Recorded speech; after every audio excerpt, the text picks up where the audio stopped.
ఈ అన్ని ఏదేది జనసేవ చేయాలని ఉందో ఇప్పటికీ గోదావరి నది ఒడ్డున ఇచ్చినటువంటి ఒక దత్తముక్తి క్షేత్రము ఎన్ని వేల మందికి అక్కడ అపర కర్మలు చేసుకుంటూ సంతోషపడుతున్నారంటే అప్పుడప్పుడు వెళ్ళి అక్కడ స్నానానికి కూడా కుంభమేళానికి కూడా వెళ్ళినటువంటి 2 మాటలు వెళ్ళాను.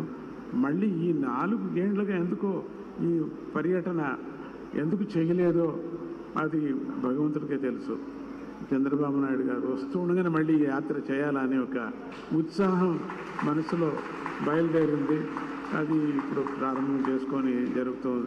మొత్తం ఆంధ్రప్రదేశ్లో ఎంత పాదుకా క్షేత్రాలు ఉన్నాయో, ఎన్ని స్వామీజీ స్థాపన చేశారో, ఈ జతకు చెప్పినట్టుగా అన్నదానం చాలా ముఖ్యమైనటువంటిది మన ఆశ్రమాల్లో, ఆ పీఠాల్లో.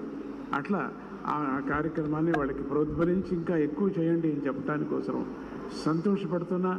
ఆ కృష్ణమ్మ, ఆ కృష్ణవేణి తల్లి అది 2 సంగమం చేసినటువంటి సందర్భంలో కూడా స్వామీజీ వెళ్ళారు. భగీరథుడయ్యా నువ్వు అని కూడా చెప్పడం జరిగింది అక్కడ వెళ్ళి స్వామీజీ.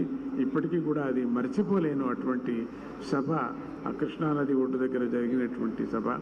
అట్లనే మళ్ళీ పరమాత్ముడు మళ్ళీ ఆ మంచి కర్మయోగిని మళ్ళీ మనకు తీసుకొచ్చి ఇచ్చారు.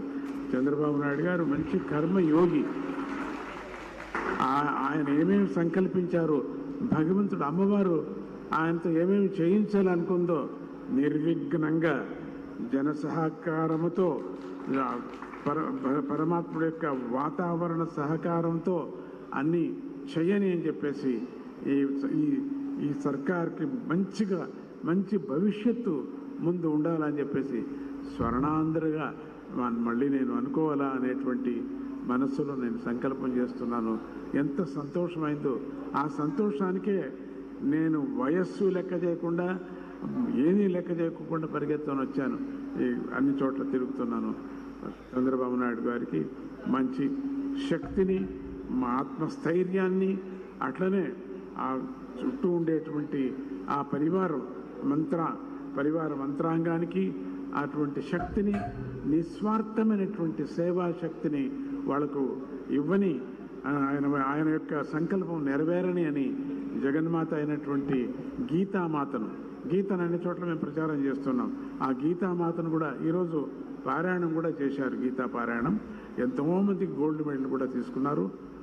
అటువంటి పారాయణం చేసి గీతామాతకు, అట్లనే మరగత రాజరాజేశ్వరి అమ్మవారికి కూడా నేను వేడుకుంటూ సక్సెస్ కానీ, ఆయన యొక్క విచారాన్ని దిగ్విజయం కానీ అని చెప్పి ఆశీర్వాదం చేస్తూ, ఆయన మంత్రాంగానికి, ఆయన యొక్క సర్కారానికి ఈ గవర్నమెంట్ మంచి గవర్నమెంట్గా మనకు ఉండని, స్వర్ణాన్ని మనం చూసేటువంటి యోగం మనకు కలగని. అంటే బంగారు అంటే లక్ష్మి, లక్ష్మి అంటే సుఖం, శాంతి అని అర్థం.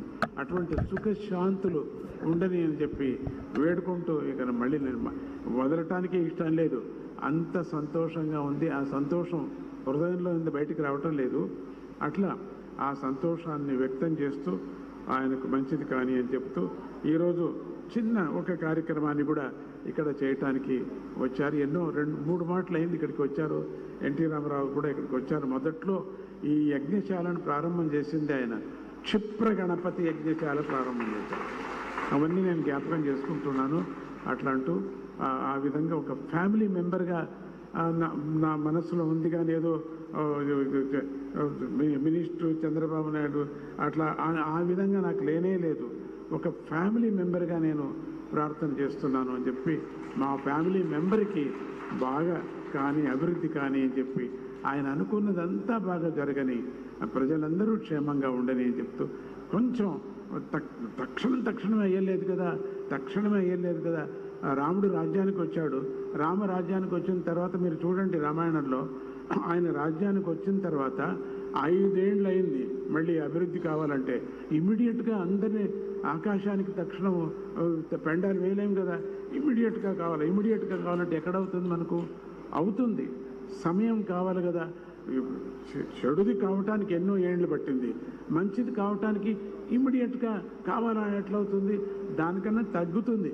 చెడు కావటానికి అట్లయితే మంచి కావటానికి కొంచెం సమయం కావాలి కదా. అందుకని ఆ సమయం అవుతుంది.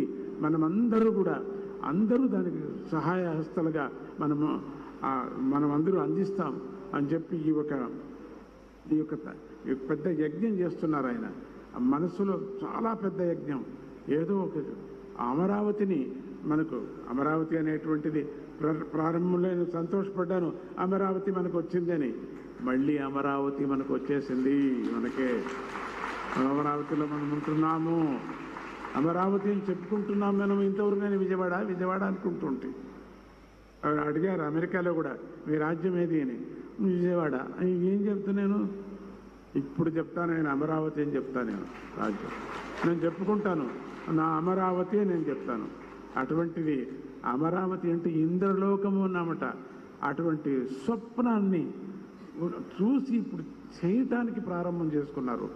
అది మంచిగా కలగని, సిద్ధి కలగని అని అంటూ ప్రతి నిత్యము ఆయన గురించి కొంచెం కష్టాలు ఉన్నప్పుడు ప్రతినిత్యం యజ్ఞం చేశారు స్వామీజీ. యజ్ఞం చేసి మైసూరులో ఆ యజ్ఞం ప్రసాదం ఎవరితో నేను ఇచ్చి పంపించలేదు. నేను ఇవ్వకూడదు, నేనే ప్రత్యక్షంగా ఇవ్వాలని అమ్మ సాక్షిగా ఈరోజు ఆయనకు ఆ ప్రసాదాన్ని అందించడం జరిగింది.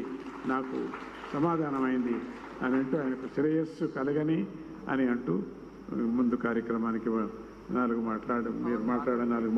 మీరు